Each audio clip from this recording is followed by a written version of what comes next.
కడవరి కాలం అనే మా ఆధ్యాత్మిక కార్యక్రమానికి మిమ్మల్ని అందరినీ ఆహ్వానిస్తున్నాం.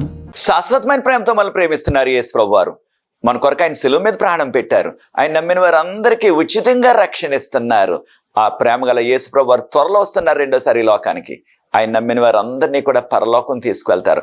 ఆ ప్రేమ గల ప్రభు నామంపేట మిమ్మల్ని అందరినీ కూడా మన కడవరి కాలం కార్యక్రమానికి ఆహ్వానిస్తున్నాను. ప్రియ సోదరి సోదరులారా, మనము గత 4 కార్యక్రమాల్లో ప్రేమ చల్లారుట కూడా రెండవ రాకడకు ఒక సూచన అనే అంశాన్ని ధ్యానిస్తున్నాం. ఇది నాన్న కూడా అదే అంశాన్ని 5వ భాగం 5వ ఎపిసోడ్ అన్నమాట. ప్రేమ చల్లారుట కూడా రెండవ రాకడకు ఒక సూచన. Love grows cold is also a sign for second coming. ప్రియ సోదరి సోదరులారా, అనేకమైన విషయాలు ఉన్నాయి కనుక వచ్చే కార్యక్రమంలో వచ్చే ఎపిసోడ్లో 6వ ఎపిసోడ్లో కూడా ప్రేమ చల్లారుట కూడా రెండవ రాకడకు ఒక సూచన అనే విషయాలు నేర్చుకోబోతున్నాం. ప్రార్థన చేసుకుని ఈ యొక్క అంశాన్ని మనం బైబిల్ గ్రంథం నుంచి ధ్యానించబోతున్నాం. ప్రార్థన. పరిశుద్ధ ప్రేమ గల మా తండ్రి, మీకు స్తుతులు స్తోత్రాలు వందనాలు చెల్లిస్తున్నాం. మమ్మల్ని మా కుటుంబాలు మీరు ఆశీర్వదించారు. ఈ వాక్యాన్ని ధ్యానించే ధన్యత మాకు దయచేస్తున్నారు. ఈ యొక్క 5వ ఎపిసోడ్ లో ప్రభువా, ప్రేమ ఏ రీతిగా చల్లారిపోతుందో మా యొక్క పొరుగు వారి పట్ల ఆ విషయాన్ని వాక్యం నుంచి మేము గుర్తించి మేము సరిచేసుకుని మిమ్మల్ని ప్రేమించేవారుగా, మా ఇరుగు పొరుగు వారిని కూడా మేము ప్రేమించేవారుగా, మీరు రాకడ కొరకు సిద్ధపడేవారుగా మమ్మల్ని చేయవలసిందని యేసు ప్రభువు వారి పరిశుద్ధమైన నామమును బట్టి ప్రార్థిస్తున్నాను తండ్రి, ఆమేన్. ప్రియ సోదరి సోదరులారా, ఈ దిన వాక్యంలో ఇది 5వ ఎపిసోడ్. మనము మన యొక్క పొరుగువారి పట్ల ప్రేమ ఏ రీతిగా చల్లారిపోతుందో అనే విషయాన్ని మనం వాక్యం నుంచి నేర్చుకోబోతున్నాం. యేసు ప్రభువు వారు ఈ లోకంలో ఉన్నప్పుడు మనకి రెండవ రాకడ సూచనగా మత్తయి సువార్త 24:12 వచనంలో చెప్పారు. కడవరి కాలంలో ప్రేమ చల్లారిపోతుందన్నారు. మనము దేవుని పట్ల మనకు ఉండవలసిన ప్రేమ చల్లారిపోతుందని నేర్చుకున్నాం మొదటి ఎపిసోడ్లో. రెండవ ఎపిసోడ్లో తల్లిదండ్రుల పట్ల వారి యొక్క కుమారులకు కుమార్తెలకు ఉండవలసిన ప్రేమ కూడా చల్లారిపోతుందనే విషయాన్ని నేర్చుకున్నాం. 3వ ఎపిసోడ్లో భార్య భర్తల మధ్య ఉండవలసిన ప్రేమ చల్లారిపోతుందని నేర్చుకున్నాం. 4వ ఎపిసోడ్లో అన్నదమ్ముల మధ్య అక్క చెల్లెల మధ్య ఉండవలసిన ప్రేమ చల్లారిపోతుందని నేర్చుకున్నాం. ఇది నాన్న బైబిల్ గ్రంథం నుంచి మన యొక్క పొరుగువారి పట్ల ఉండవలసిన ప్రేమ కూడా చల్లారిపోతుంది. ఈ విషయాన్ని మనం నేర్చుకోబోతున్నాం. యేసు ప్రభువు వారు ఈ లోకంలో జీవించినప్పుడు ఆ పరిసయ్యులు ప్రభు దగ్గరకు వచ్చి ఆయన శోధించటానికి, ఆయన పరీక్షించటానికి ఒక ప్రశ్న వేశారు. బోధకుడా, ఈ యొక్క ధర్మశాస్త్రంలో అనగా 10 ఆజ్ఞల్లో అన్నిటికంటే ప్రాముఖ్యమైన ఆజ్ఞ ఏది అని ఆయన ప్రశ్నించారు. యేసు ప్రభువు వారు దానికి జవాబు చెప్పారు. మనందరికీ తెలిసిన రీతిగా 10 ఆజ్ఞలు దేవుడు తన సొంత హస్తంతో రాసిచ్చారు. కారణం అన్నిటికంటే ప్రాముఖ్యమైనవి కనుకనే ఆయన సొంత చేతితో రాశారు, రాతి పలకల మీద రాశారు. దాని ద్వారా కలకాలము దేవుని యొక్క ఆజ్ఞలు ఈ లోకంలో మనమందరం కూడా అనుసరించాలని, పాటించాలని, అది దేవుని యొక్క నిర్ణయం. యేసు ప్రభువు వారు వారి ప్రశ్నకి జవాబు చెప్తూ ఈ 10 ఆజ్ఞలో ఏది ప్రాముఖ్యమైన ఆజ్ఞ అనే ప్రశ్నకు జవాబు చెప్తూ ఆయన అన్నారు, నీ పూర్ణ హృదయంతో, నీ పూర్ణ ఆత్మతో, నీ పూర్ణ వివేకంతో, నీ పూర్ణ మనసుతో దేవుని ప్రేమించాలి అన్నారు. మత్తయి సువార్త 22:37 వచనం. దీని గురించి మనం మొదటి ఎపిసోడ్లో ఎక్కువగా ధ్యానించాం. యేసు ప్రభువు వారు చెప్పారు, మొదటి ప్రాముఖ్యమైన ఆజ్ఞ నీ దేవుని పూర్ణ హృదయంతో ప్రేమించాల. రెండవది మత్తయి సువార్త 22:39 వచనంలో యేసు ప్రభువు వారు అన్నారు, నిన్ను వలె నీ పొరుగువానిని ప్రేమించాలి అన్నారు. అనగా 2 ప్రాముఖ్యమైన విషయాలు. మనం పరలోకం వెళ్ళాలంటే దేవుని ప్రేమించాలా, ఆయన మన సృష్టికర్త, మన యొక్క విమోచకుడు, మన రక్షకుడు ఆయన. రెండవదిగా మన యొక్క తోటి వారిని మనం ప్రేమించాలా. ఈ విషయాన్ని మనం గుర్తుంచుకోవాలా. దేవుడు రాసిచ్చిన ఆ యొక్క 10 ఆజ్ఞలలో మొదటి 4 ఆజ్ఞలు కూడా దేవుని పట్ల మానవులకు ఉండవలసిన ఆ యొక్క సత్సంబంధం గురించి చెప్పబడ్డాది. 10 ఆజ్ఞలలో ఆఖరు 6 ఆజ్ఞలు అనగా 5వ ఆజ్ఞ నుంచి 10వ ఆజ్ఞ వరకు మానవులకు మధ్య ఉండవలసిన సత్సంబంధం అనగా హ్యూమన్ రిలేషన్షిప్స్ అంటున్నాం ఇంగ్లీష్లో. అవి ఏ విధంగా ఉండాలన్నది ప్రభువు వారు మనకు బోధించారు. మనందరికీ తెలిసిన రీతిగా నిన్నువలే నీ పొరుగువారిని ప్రేమించమని ప్రభు వారికి నొక్కి ఒక్కాడని చెప్పారు. దాని ద్వారానే మనము దేవుని యొక్క ప్రేమను ఇతరులకు చాటగలం. 10 ఆజ్ఞలలో దేవుడు ఈ ప్రేమ మనం ఒకరి పట్ల ఒకరు ఒకరి ఎడల ఒకరు మనము కలిగి ఉండాలనే విషయాన్ని చెప్పడానికి ఆఖరు 5 ఆజ్ఞలు మనం గమనించినట్లయితే నరహత్య చేయవద్దని ప్రభు చెప్పారు. మనందరికీ తెలిసిన రీతిగా ప్రభువును మనం ప్రేమించినట్లయితే, మన పొరుగు వారిని ప్రేమించినట్లయితే ఎవరినైనా మనం హత్య చేయటానికి ముందుకు వెళ్తామా? వారు ఎంత కీడు చేసినప్పటికీ, మనకి ఎంత ద్రోహం చేసినప్పటికీ వారిని చంపలేము, చంపకూడదు. మనకున్న గణాంకాలు ఏమిటంటే గూగుల్ ప్రకారంగా ప్రతి నిమిషానికి కూడా ప్రపంచంలో ఎక్కడో ఒక హత్య జరుగుతూనే ఉంది, మర్డర్ జరుగుతూనే ఉంది. అంటే ఎంత విస్తరించిపోయిందో చూడండి ఈ భయంకరమైన పాపము. దేనివల్ల? తోటివారి పట్ల ప్రేమ లేక. తోటివారిని మనం ప్రేమించినట్లయితే హత్య ఎలా చేయగలం? వారిని ఎలా చంపేయగలం? మానవులుగా మనం ప్రాణం ఇవ్వలేము, మానవులుగా మనం ఎవరికి ప్రాణం పోయలేము. కనుక ప్రాణం తీసే హక్కు మనకు లేదు.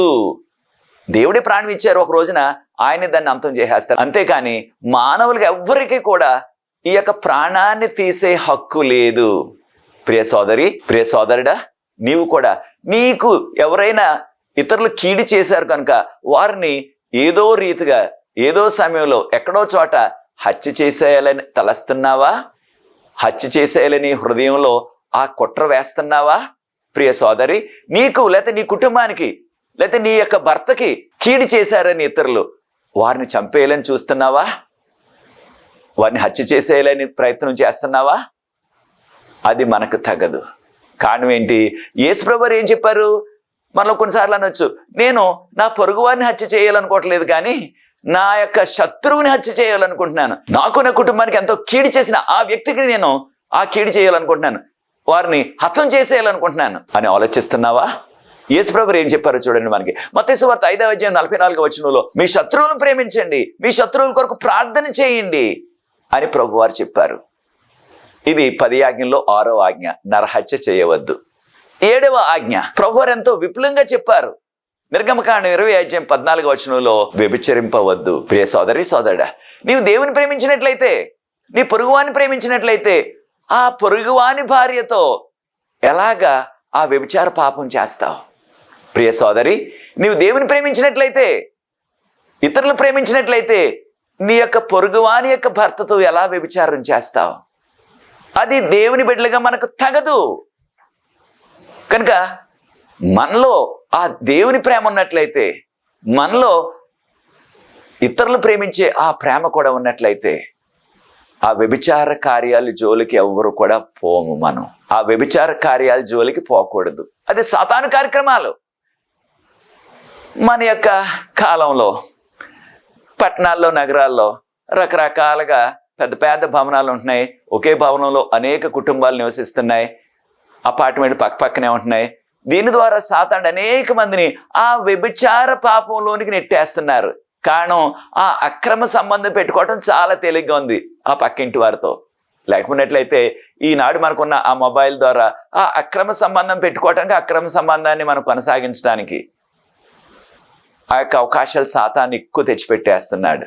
ప్రియ సోదరి, సోదరుడా, నీవు కూడా అటువంటి అక్రమ సంబంధాన్ని పెట్టుకుంటున్నావా?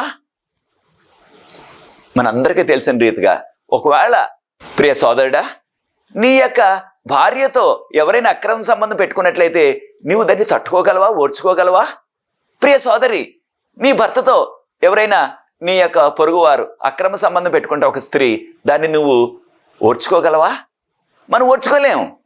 అది చాలా కష్టం. వారి మీద కక్ష తీర్చుకోవాలనిపిస్తుంది.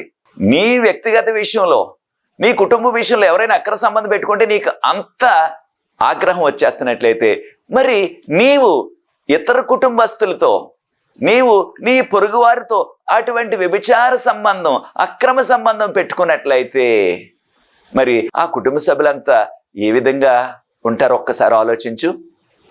కనుకనే ప్రభు ముందుగానే చెప్పారు మనకి, మనం దేవుని ప్రేమించాలా, మన పొరుగు వారిని కూడా ప్రేమించాలా. అలా చేసినట్లయితే ఆ అక్రమ సంబంధం, ఆ వ్యభిచార కార్యాలు మన జోలికి రావు. సాతాను ఈ యొక్క వ్యభిచార కార్యాల ద్వారా అనేక కుటుంబాలని కూలగొట్టేస్తున్నాడు. అనేక జీవితాలు ఆహుతైపోతున్నాయి. ఈ యొక్క వ్యభిచార కార్యాల వలన, అక్రమ సంబంధాల వలన అనేక మంది ఒకరినొకరు హత్యలు చేసేసుకుంటున్నారు. ఎంత ఘోరమైన పరిస్థితి వచ్చేసిందో చూడండి. ప్రియ సోదరి సోదరుడా, దేవుని ప్రేమించాలి.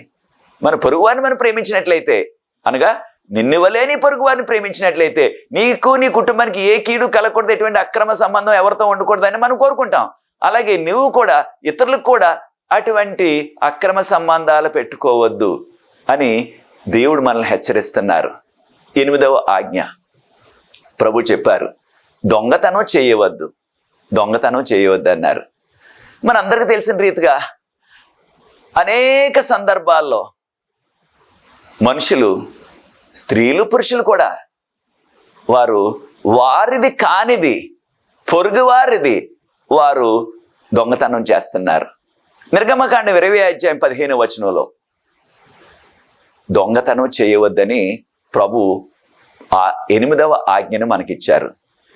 ప్రభువును మనం ప్రేమించినట్లయితే, మన పొరుగువారిని మనం ప్రేమించినట్లయితే, మనం ఇతరుల సరుకు ఏదైనా సరే, ఇతరుల యొక్క వస్తువు ఏదైనా సరే, ఇతరుల డబ్బు ఏదైనా సరే, ఇతరుల యొక్క ఆస్తి ఏదైనా సరే, ఇతరులకు సంబంధించిన ఏదైనా సరే మనము దొంగలించము.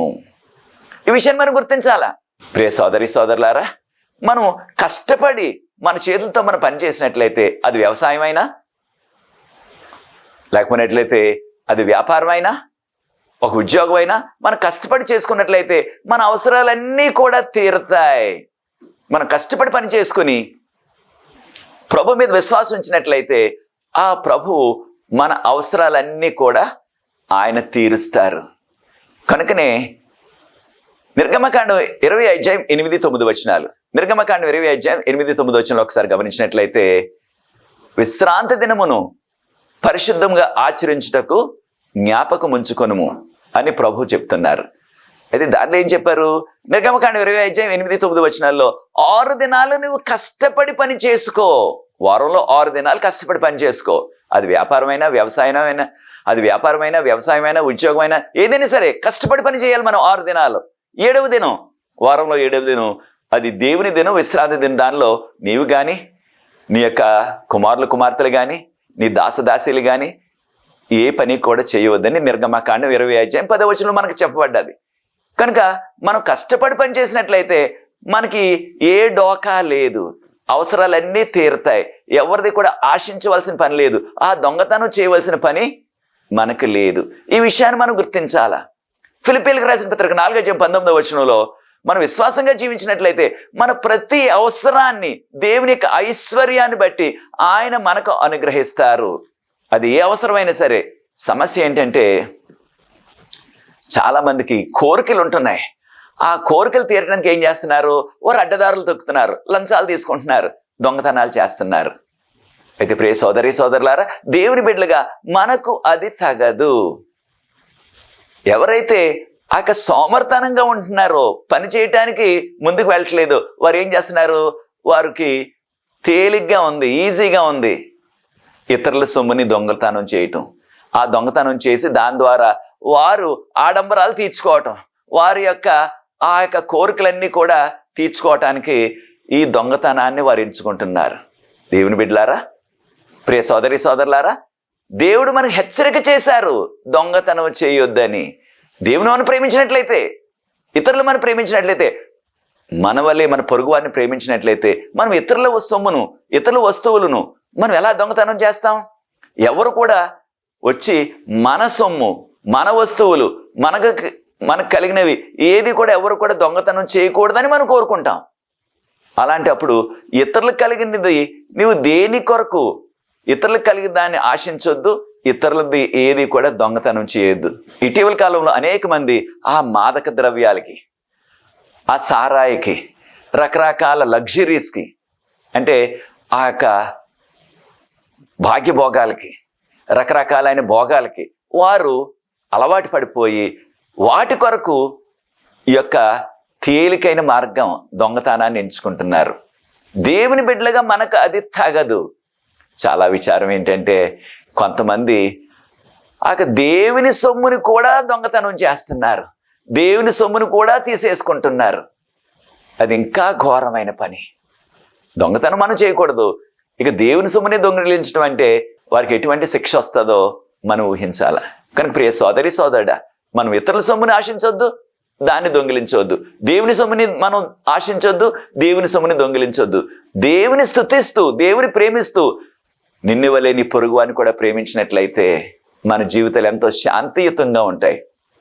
9వ ఆజ్ఞ ప్రభు చెప్పారు, నీవు ఎవరి మీద కూడా అబద్ధ సాక్ష్యం పలుకవద్దు, నీ పొరుగు వారి మీద అబద్ధ సాక్ష్యం పలుకవద్దు అని ప్రభువారు మనకి హెచ్చరిక చేశారు. అయితే ప్రియ సోదరి సోదరులారా, ఈ యొక్క అబద్ధ సాక్ష్యం దేనివలన? ఈ అబద్ధ సాక్ష్యం కోర్టులో ఇస్తున్నారు. దేనికి? ఆ రాబోయే కోర్టు వారు వేసే శిక్ష, ఆ న్యాయాధిపతి గారు వేసే శిక్షను తప్పించుకోవడానికి ఏదో అబద్ధ సాక్ష్యం చెప్పేస్తున్నారు. కొన్ని సందర్భాల్లో ఆ అబద్ధ సాక్ష్యం చెప్పటానికి కొంత లంచం ఇస్తున్నారు, డబ్బు ఇస్తున్నారు కొంతమంది. ఆ కోర్టులో నీవు ఈ విధంగా సాక్ష్యం చెప్పమని అబద్ధ సాక్ష్యం. కొన్ని సందర్భాల్లో ఆ యొక్క అబద్ధ సాక్ష్యం చెప్తే నీకేదో ప్రమోషన్ ఇస్తాం, లేదా నీకు ఉద్యోగం వేయిస్తాం, నీకు ఉద్యోగం ఇస్తాం, నీకేదో లబ్ధి కలుగుతుంది అన్నట్లుగా భ్రమ పెట్టి, అన్నట్లుగా ఎర్ర చూపి అబద్ధ సాక్ష్యం చెప్పేస్తున్నారు కొంతమంది చేత. ప్రియ సోదరి సోదరుడు, విశ్వాసులుగా మనకి అది తగదు. కారణం ఏంటి? ప్రభువారు అన్నారు, నేను సత్యమునై ఉన్నాను. దేవుడు సత్యం కనుక, యేసు ప్రభు సత్యమై ఉన్నారు కనుక ఇంగ్లీష్ ట్రూత్ అంటున్నాం. నేనే సత్యమును మార్గమును జీవమును అన్నారు ప్రభువారు. కనుక మనము సత్యవంతులుగా ఉండాలి. ఆయన విశ్వాసులుగా, ఆయన కుమారులుగా కుమార్తెలుగా మనం సత్యమునే పలకాల. నిర్గమకాండం 20:16 ప్రభువారు చెప్పారు ఆ ఆజ్ఞ, అది 9వ ఆజ్ఞ, అబద్ధ సాక్ష్యం పలకవద్దు. ఎట్టి సందర్భం అయినా సరే, ఒకవేళ అది మన ప్రాణాల మీదకి వస్తున్నా సరే అబద్ధ సాక్ష్యం చెప్పొద్దు, సత్యమునే పలకాలి మనం. దాని ద్వారా దేవునికి మహిమ వస్తుంది. ప్రియ సోదరి సోదరుడా, నీ ప్రభువుని ప్రేమించినట్లయితే, నిన్ను వల్ల నీ పొరుగువాన్ని ప్రేమించినట్లయితే అబద్ధ సాక్ష్యం ఎలా చెప్తాం మనం? వారి మీద, ఎవరి మీద చెప్పొద్దు. మన పొరుగు వారి మీద చెప్పొద్దు, మన విరోధుల మీద కూడా అబద్ధ సాక్ష్యం చెప్పొద్దు. ఎవరి మీద కూడా అబద్ధ సాక్ష్యం చెప్పకూడదు. కనుక ఈ విషయాన్ని మనం గుర్తించుకోవాలా. 10వ ఆజ్ఞ ప్రభువారు చెప్పారు. 10వ ఆజ్ఞలో నీ పొరుగువాని యొక్క ఇంటిని నువ్వు ఆశించవద్దు. నీ పొరుగువాని యొక్క ఇంటిని ఆశించవద్దు అంటే నీ పొరుగువానికి ఉన్న ఇల్లు, ఆ పొరుగువానికి ఉన్న ఆ తోట, ఆ భూమి, వారికి ఉన్న మంచి సరుకులు, వారికి ఉన్న వాహనాలు, ఏదైనా సరే నీవు దానిని ఆశించవద్దు. నీవు దాన్ని ఆశించవద్దు. మరొక విషయాన్ని కూడా చెప్పారు ఈ యొక్క 10వ ఆజ్ఞలో. మరొక విషయాన్ని కూడా చెప్పారు ఈ యొక్క 10వ ఆజ్ఞలో. నిర్గమకాండం 20:17 ప్రభువారు అన్నారు, నీ పొరుగువాని భార్యను ఆశించవద్దు. ప్రియ సోదరి, నీ పొరుగువాని భర్తను ఆశించవద్దు. అనగా పొరుగువాని భార్యని కానీ పొరుగువాని భర్తను కానీ మనం ఆశించకూడదు. అంటే వారితో అక్రమ సంబంధం పెట్టుకోవడానికి ఏ విధమైన ఆలోచన చేయకూడదు. వారికి పొరుగువానికి సంబంధించింది ఏదైనా సరే, వారి యొక్క సేవకుల్ని, దాసదాసీలను కానీ, వారికి ఉన్న ఆ యొక్క పశువులు కానీ, ఆ రోజుల్లో ఎద్దులు, గాడిదలు ఉండేవి, వాటిని కూడా అనగా వారికి ఉన్న ఎద్దులు, గాడిదలు, మేకలు, గొర్రెలు, ఏ పశువులు ఉన్నా సరే వాటిని ఆశించొద్దు. ఈనాటి కాలంలో మనకు రకరకాల వాహనాలు ఉంటున్నాయి, బైకులు, కార్లు, రకరకాల వాహనాలు. అది ఇతరులకు చెందినట్లయితే, నీ పొరుగువారిది అయినట్లయితే దానిని మనము ఆశించవద్దు. కారణం, పొరుగువానిది ఏది కూడా ఆశించవద్దు. మనకు పొరుగువానికి చెందింది ఏదైనా సరే దాని జోలికి మనం వెళ్ళవద్దు. నీకు అది అవసరమైనట్లయితే, నీకు ఆ వాహనం అవసరమైనట్లయితే, లేకపోతే ఆ వస్తువు నీకు అవసరమైనట్లయితే ప్రభువును కోరుకో, ప్రభువును అడుగు, ప్రభు ఇస్తారు. మత్తయి సువార్త 7:7 అడుగుడి మీకు ఇవ్వబడునని ప్రభు చెప్పారు.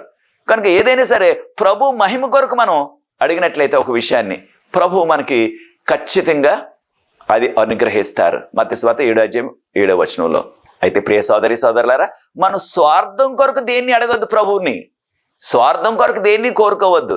అది మన యొక్క అవసరత అయినట్లయితే ఖచ్చితంగా ప్రభు నీకు ఇస్తారు. అయితే మన పొరుగువాని దగ్గర దేనిని ఆశించవద్దు. ప్రియ సోదరుడా, నీ పొరుగువానిది ఏదైనా ఆశిస్తున్నావా? ప్రియ సోదరి, నీ పొరుగువానిది ఏదైనా ఆశిస్తున్నావా? అది మనకు తగదు. కారణం, ప్రభువుని మనం ప్రేమించినట్లయితే, నిన్ను వల్ల నీ పొరుగువాని ప్రేమించినట్లయితే పొరుగువానిది ఏది కూడా ఆశించవద్దు. నీకు ఏది అవసరత ఉన్నా ప్రభువుని అడుగు, ప్రభు నీకు దయచేస్తారు. అంతేగాని పొరుగువాని దానికి ఆశించవద్దు. ప్రభు మన అవసరాలన్నీ తీరుస్తారు. వెంటనే మనకు వచ్చే ప్రశ్న ఏంటంటే, మన పొరుగువారు ఎవరు? ఎవరు మన పొరుగువారు అనే ప్రశ్న వస్తుంది మనకి. ఆ రోజుల్లో యూదులు వారందరూ కూడా దాదాపుగా ఉమ్మడి కుటుంబాలు కనుక వారి ఇంటి చుట్టూ ఆ గ్రామంలో దగ్గరలోనే ఉండేవారు. వారి యొక్క చుట్టాలందరూ కూడా వారు పెద్ద నాన్నలు, చిన్న నాన్నలు, వారి మేనత్తలు, అలాగా వారి యొక్క పిల్లలు, వారందరూ కూడా ఆ ప్రాంతంలోనే నివాసం చేసేవారు. వారు అనుకునేది వారే మా పొరుగువారు అనుకున్నారు. ఇంకో విషయాన్ని కూడా మనం గుర్తించాల. యూదులందరూ కూడా ఒక గోత్రం వారు ఆ ప్రాంతంలోనే ఉండేవారు. ఉదాహరణకు యోధా గోత్రం, ఆ బెత్లెహేము పరిసర ప్రాంతాలు, అలాగే బెంజమిన్ గోత్రం. ఒక్కొక్క గోత్రానికి ఒక్కొక్క ప్రాంతం. అనగా వారందరూ కూడా వారు రక్త సంబంధులు, ఇంగ్లీష్లో కజన్స్ అంటున్నాం. కనుక వారందరూ కూడా చుట్టాలే. మరి ఆ చుట్టాల్లో పొరుగువారు ఎవరు అనే ప్రశ్న వస్తుంది. ఈ ప్రశ్న యేసు ప్రభునే అడిగారు. ఆ శాస్త్రులు పరిచయాలు వచ్చి యేసు ప్రభుని అడిగారు. ఈ విషయం మనం లూకాసు వార్త 10వ అధ్యాయం 25 నుంచి 37 వరకున్న వాక్య భాగం. లూకాసు వార్త 10వ అధ్యాయం 25వ వచనంలో యేసు ప్రభుని ఆ యొక్క శాస్త్రుల్లో ఒక శాస్త్రి అడిగాడు. ఏమని? బోధకుడా, నేను నిత్య జీవం పొందాలంటే నేనేం చెయ్యాలా అని ప్రశ్న అడిగారు. ఇదే ప్రశ్న మన అందరికీ కూడా వస్తుంది. నేను నిత్య జీవం పొందాలంటే, పరలోకం వెళ్ళాలంటే, నిత్యము ఆ పరలోకంలో ప్రభుతో ఉండాలంటే నేనేం చెయ్యాలా అనే ప్రశ్న వస్తుంది. లూకాసు వార్త 10వ అధ్యాయం 27వ వచనం 28వ వచనంలో ప్రభువారు, నీకు ధర్మశాస్త్రం తెలియదా?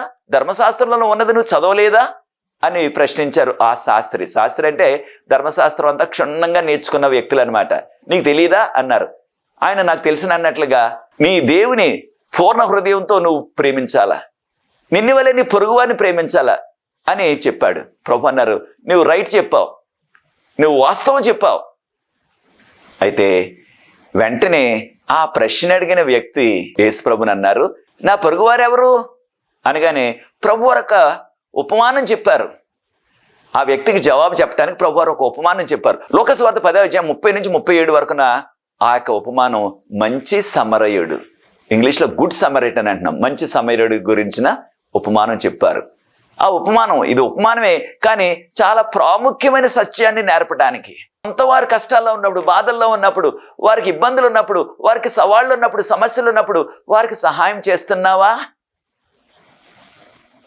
లేకపోయినట్లయితే నాకెందుకని తప్పించుకుని వెళ్ళిపోతున్నావా? లేకపోతే సైలెంట్గా ఆ యొక్క సమస్యల్లో ఉన్న వారికి ఏ రీతిగా కూడా మన సొంత వారే వారికి సహాయం చేయకుండా వెళ్ళిపోతున్నావా?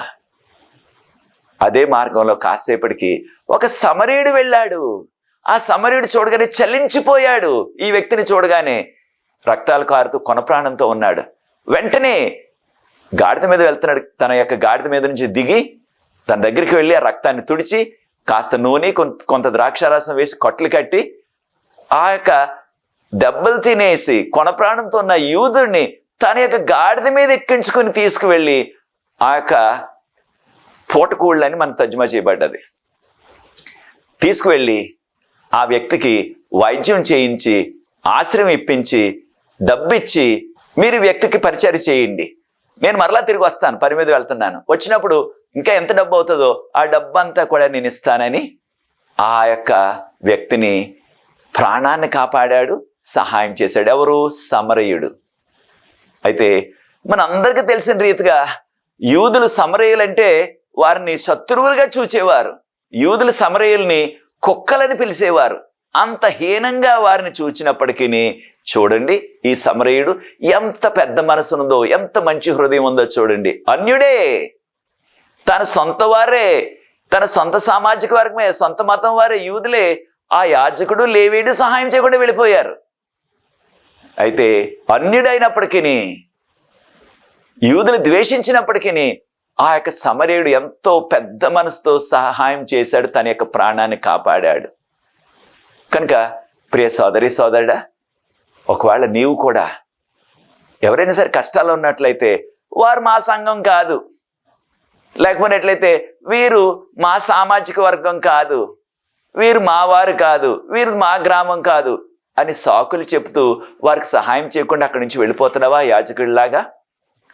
ప్రియ సోదరి సోదరులారా, నీ ఒక సేవకుడు అయినట్లయితే, నీ ఒక సంఘంలో పెద్దవైనట్లయితే ఆ యాజకుడిలాగా లేవీలాగా పట్టించుకోకుండా మన సంఘం కాదు వీళ్ళు, మా సంఘం కాదు వీళ్ళది, మా సామాజిక వర్గం కాదు వీళ్ళది అన్నట్టుగా నువ్వు తప్పించుకుని వెళ్ళిపోతున్నావా? ప్రియ సోదరి సోదరులారా, మనం చేయవలసింది ఏంటంటే, వారు ఎవరైనా సరే, వారిది ఏ సామాజిక వర్గం అయినా, ఏ మతమైనా, ఏ సంఘమైనా సరే, ఆపదలో ఉన్నట్లయితే మనం చేతనైన సహాయం చేయాలి. కారణం, నిన్ను వలే నీ పొరుగువాని ప్రేమించు. యేసుప్రభువు వారు అడిగారు, వీరిలో ఎవరు తన యొక్క పొరుగువాడు అనగానే వెంటనే ఆ ప్రశ్న అడిగిన వ్యక్తి, ఆ శాస్త్రి జవాబు చెప్పాడు. మనం కూడా జవాబు చెప్పగలం ఇప్పుడు.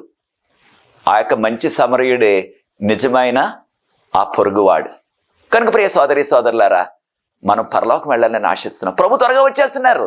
మనం కడవరకాల చివరి దినాల్లో జీవిస్తున్నాం. ప్రభు త్వరగా వస్తున్నారు. మన పరలోకం వెళ్ళాలంటే 2 పనులు చేయాలా. ఒకటి, దేవుని ప్రేమించాలా పూర్ణ హృదయంతో, పూర్ణ వివేకంతో. రెండవది, నిన్ను వలె నీ పొరుగువాన్ని ప్రేమించాలా. మన పొరుగువాన్ని ప్రేమించలేకపోయినట్లయితే మనం ఎన్ని చేసినప్పటికీ పరలోకంలో మనం ప్రవేశించలేము. కనుక ప్రియ సోదరి సోదరుడా, మనం పరలోకం వెళ్ళాలంటే, ఆ నిత్య జీవంలో ప్రవేశించాలంటే, ప్రభుతో కలకాలం ఉండాలంటే, ప్రభువును ప్రేమించుటతో పాటు మన పొరుగువాన్ని కూడా నిన్ను వలే నీ పొరుగువాన్ని ప్రేమించమని ప్రభు చెప్పారు. కనుక ఆ ప్రేమ మనలో కలిగి, ఆ ప్రేమను మనం ఇతరుల పట్ల చూపిస్తూ, వట్టి వారికి శారీరకంగా సహాయమే కాదు, ఆధ్యాత్మికంగా కూడా వారు ప్రభువుని తెలుసుకోవటానికి, ప్రభువులో పెరగటానికి మన వాక్యాన్ని వారికి బోధించి, నీ సాక్ష్యాన్ని వారికి చెప్పి వారిని ప్రభువులోని కూడా నడిపించాలా. అనగా శారీరకంగా, ఆధ్యాత్మికంగా కూడా మన పొరుగు వారికి మనం సహకరించాలా. అది నీ నిర్ణయం అయినట్లయితే నాతో ఏకీభవించండి. ప్రార్థించి ఈ వాక్యాన్ని ముగిస్తాను. పరిశుద్ధ ప్రేమగల మా తండ్రి, మీకు స్తుతులు, స్తోత్రాలు, వందనాలు చెల్లిస్తున్నాం. మిమ్మల్ని ప్రేమిస్తూ, మా పొరుగు వారిని కూడా మేము ప్రేమిస్తూ, మీరు అక్కడ కొరకు సిద్ధపడి త్వరలో మీరు వస్తున్నారు. మీ రాజ్యంలో మేము ఎత్తబడి ఆ నిత్య జీవాన్ని పొందే ఆ కృప మాకు అనుగ్రహించవలసిందని వాక్యాన్ని వీక్షిస్తున్న ప్రతి వ్యక్తిని ఆశీర్వదించండి. ఈ పరిచర్య ముందు కొనసాగడానికి ఎవరైతే సహకరిస్తున్న వారందరినీ ఆశీర్వదించవలసిందని యేసుప్రభువు వారి పరిశుద్ధమైన నామమును బట్టి ప్రార్థిస్తున్నాను తండ్రి. ఆమేన్. God bless you. దేవుడు మిమ్మల్ని దీవించుగాక.